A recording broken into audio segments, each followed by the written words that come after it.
pada saat Anda melakukan penelitian, maka tentunya Anda akan menyebar kuesioner atau mengambil data dari sampel. Anda tidak mungkin mengambil data dari seluruh populasi. Nah, ketika Anda mengambil data dari sampel, orang akan bertanya, berapa sampelnya? Ini saya sering ketemu, mahasiswa akan kesulitan menjawab.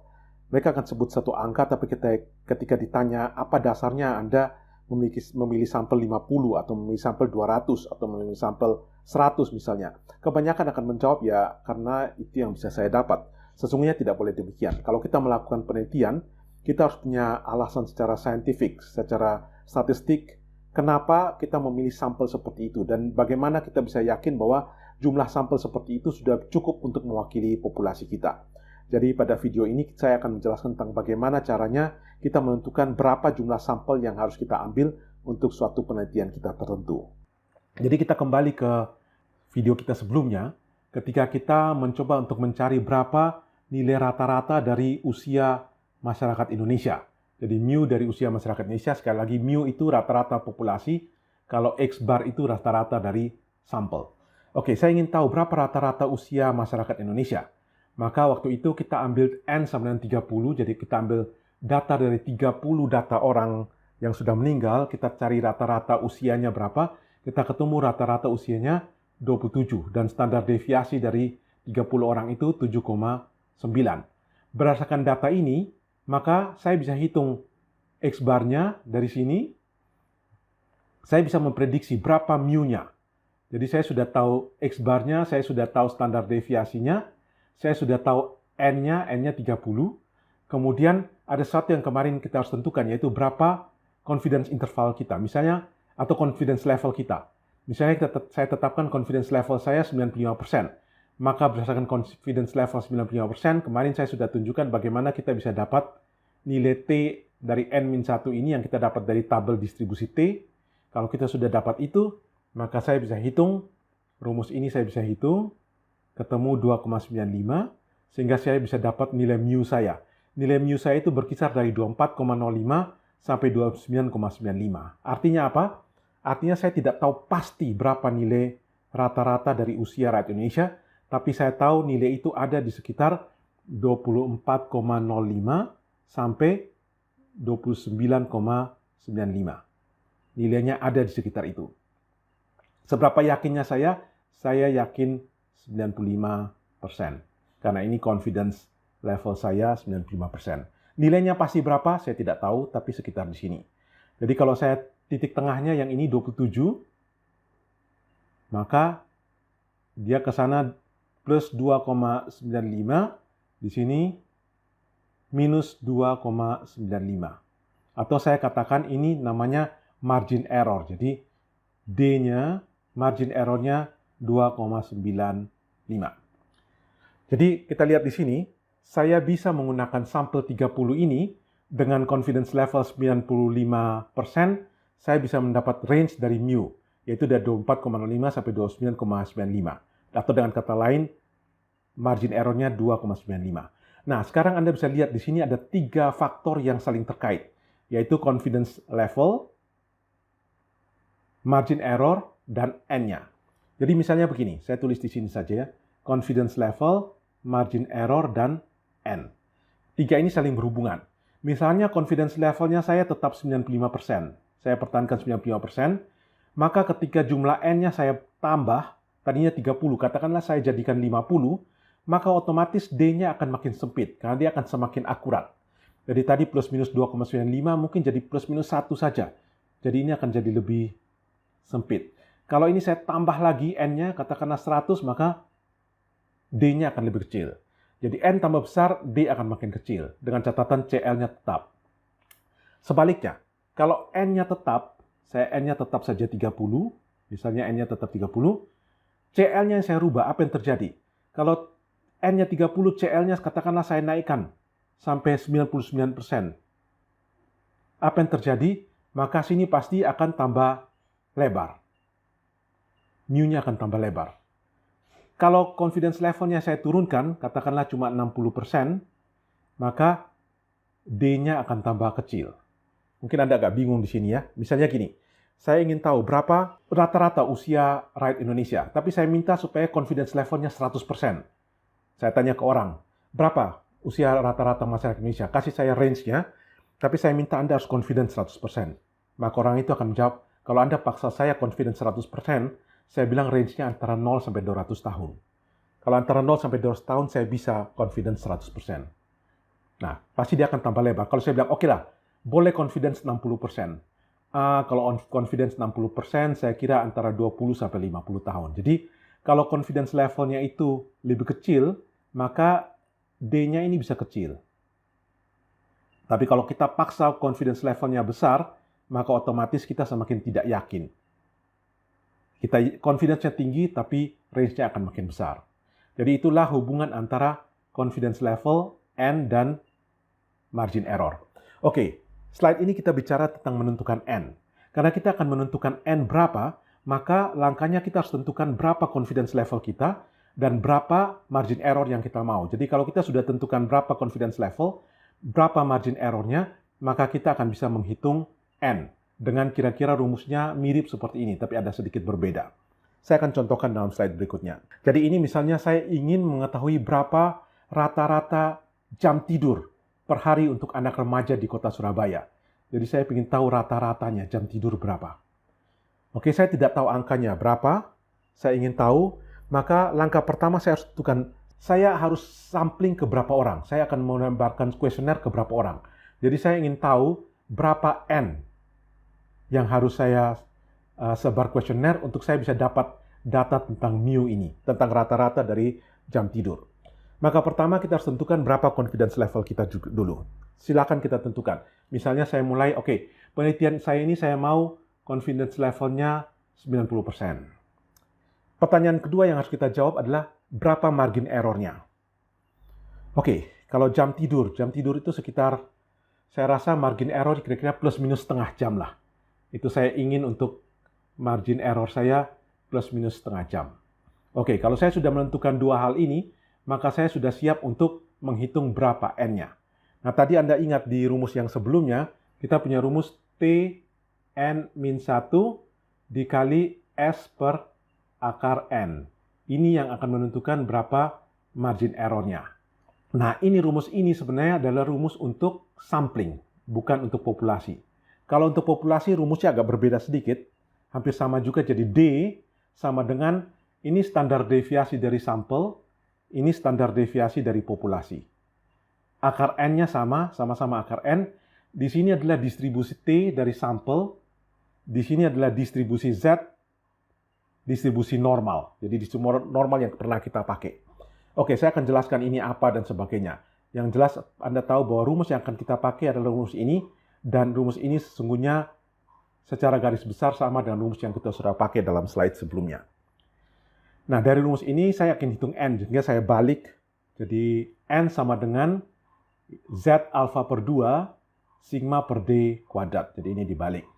Oke, sekarang kita tentukan apa? D saya sudah dapat, D saya 0,5. Sekarang set alfa per 2-nya berapa?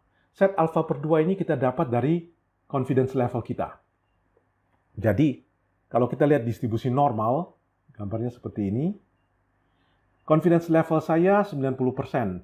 Berarti saya ingin agar daerah ini 90%. Artinya di sini dapat 5%, yang ini 5%. Nah, dua daerah ini kalau dijumlahkan itu disebut alfa. Jadi alfa sama dengan 1 kurang confidence level, atau 1 kurang 0,9 itu sama dengan 0,1.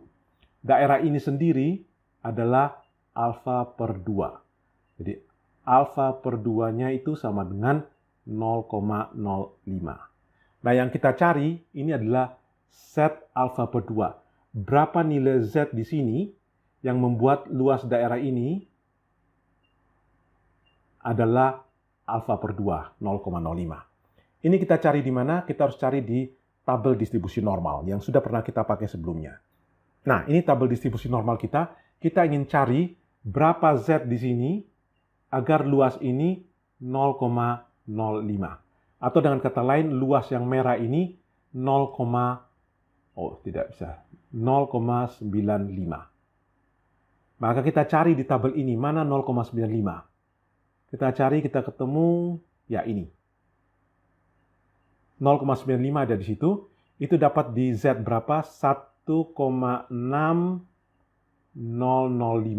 Berarti dia ada di sini 1,65. Itu yang akan membuat sehingga luas ini jadi 0,05. Jadi Z alfa per 2 itu sama dengan 1,65. Nah, kalau kita sudah dapat Z alfa per 2 1,65 di sini, maka kita sudah hampir selesai. Sekarang pertanyaannya berikut adalah kita harus menentukan berapa standar deviasi. Ini standar deviasi namanya sigma, berarti standar deviasi dari populasi. Nah, ini timbul masalah di sini. Saya ingin menghitung rata-rata populasi, tapi saya sudah harus tahu standar deviasi dari populasi. Dan ini memang satu keharusan. Maka mau tidak mau kita ketika menghitung N, kita mencari N, maka kita mau tidak mau dipaksa untuk memprediksi, mengkira-kira saja berapa sigma yang kita pakai. Belum tentu akurat. Ketika kita pakai yang penting cukup reasonable, kita pakai, kita akan dapat nilai N tertentu. Nanti dari hasil penelitian kita bisa tahu bahwa mungkin prediksi kita nilai sigma ini keliru, kita harus lakukan ulang. Tapi kita bisa prediksi nilai sigma. Dan Anda tanya dari mana kita bisa prediksi nilai sigma? Ya kalau kita bisa prediksi nilai sigma itu bisa dari penelitian orang lain sebelumnya sudah bilang bahwa lama jam tidur itu sigmanya sekitar 2 atau sekitar 1,5 atau sekitar 4 gitu. Itu kita bisa dapat dari penelitian sebelumnya atau kita bisa juga pakai beberapa nalar. Nah, salah satu nalar yang kita bisa pakai adalah dalam distribusi normal. Anda tahu, saya gambar ulang saja ya. Distribusi normal itu ini mu-nya, kemudian luasan ini sampai dengan semua, hampir semua. Jadi ketika luasannya sudah 99%, itu kira-kira sama dengan 3 kali sigma. Ini juga 3 kali sigma. Jadi kalau Anda bisa kira-kira berapa angka paling kecil sini, berapa angka paling besar, maka selisih ini adalah 6 kali sigma. Saya contohkan gini. Oke, lama tidur daripada remaja di kota Surabaya. Menurut Anda, remaja di kota Surabaya itu paling cepat tidur berapa jam? Ya, mungkin yang sangat gamers dan sebagainya mungkin 1 jam gitu ya. 1 jam. Oke, paling lama mereka tidur berapa jam? 1 hari. Kita bisa prediksi kira-kira paling lama katakanlah 12 jam. Oke, jadi range di sini adalah 11 jam. Maka 11 jam itu setara dengan 6 sigma. Atau saya bulatkan sajalah. Jadi 12 jam gitu ya, paling gampang. 12 jam setara dengan 6 sigma. Maka saya dapat sigma, saya bisa mengaproksimasi sigma 2 jam. Oke? Jadi itu yang akan saya pakai. Untuk mencari N, oke, saya anggap saya pakai sigma sama dengan 2 jam. Jadi saya tentukan di sini sigma 2 jam. Oke, kalau saya sudah tentukan sigma, Z, dan D, maka saya bisa hitung N. Kalau saya hitung, N-nya dapat 43,56. Artinya, kalau saya melakukan survei, saya harus melakukan survei ke 43,56 orang. Atau saya harus bulatkan ke atas ya, jangan bulatkan ke bawah, karena untuk memenuhi standar harus bulatkan ke atas, jadi 44. Maka saya harus sampel ke 44 orang. Ini belum tentu benar. Sekali lagi, statistik inferensi itu banyak hal yang kita aproksimasi. Seperti ini tadi kita aproksimasi. Jadi, belum tentu benar, tapi sudah cukup. Kalau kita mau lebih yakin, kita naikkan jadi 50 atau jadi 60, sudah pasti lebih aman kita. Tapi at least kita punya angka 44 ini yang sudah cukup menjamin kita ada alasan secara saintifik bahwa kita menentukan kenapa kita sampling 44 orang.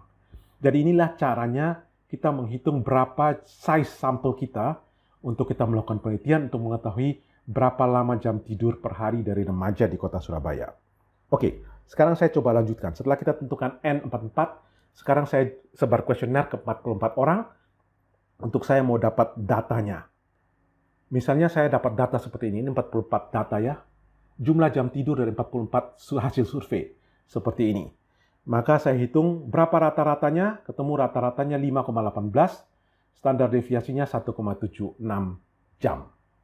Oke, ini kita tidak jauh dari prediksi kita tadi ya, 2 sekarang 1,76. Dari sini saya mau hitung sesungguhnya rata-rata jam tidur itu berapa. Maka ingat kita pakai rumus ini yang sudah kita pakai di video sebelumnya.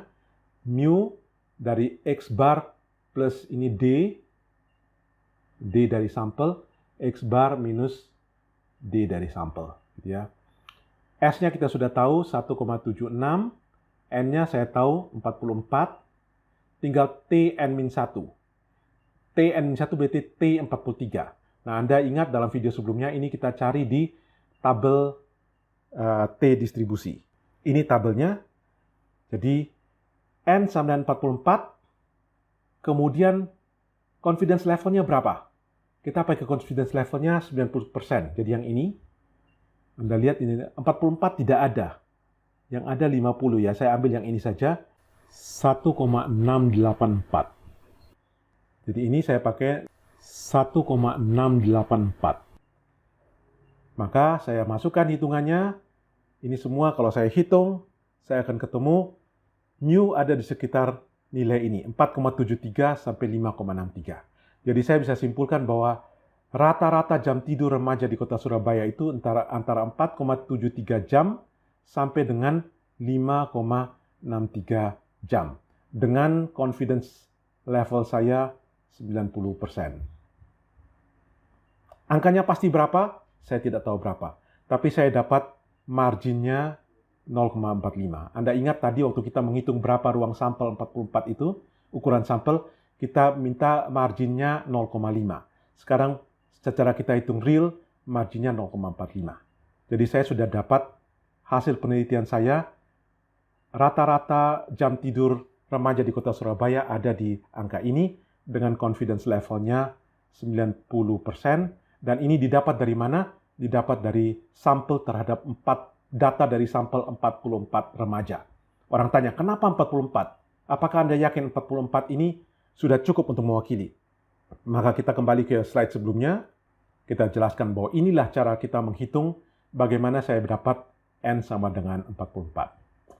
Jadi demikianlah cara kita untuk menentukan berapa sampling yang harus kita pakai untuk suatu penelitian tertentu. Tentunya sekali lagi ketika kita menghitung sampling, hal yang perlu kita tentukan adalah berapa confidence level kita, berapa margin error yang kita mau, dan kita harus bisa memprediksi, mengaproksimasi berapa sigma dari populasi.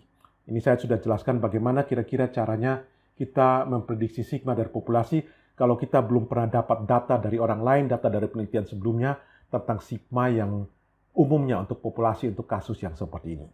Nah, demikianlah gambaran saya tentang bagaimana caranya kita menghitung jumlah sampel untuk kita melakukan suatu penelitian. Saya berharap ini bisa dipahami dan Anda bisa memakai ini dalam penelitian Anda.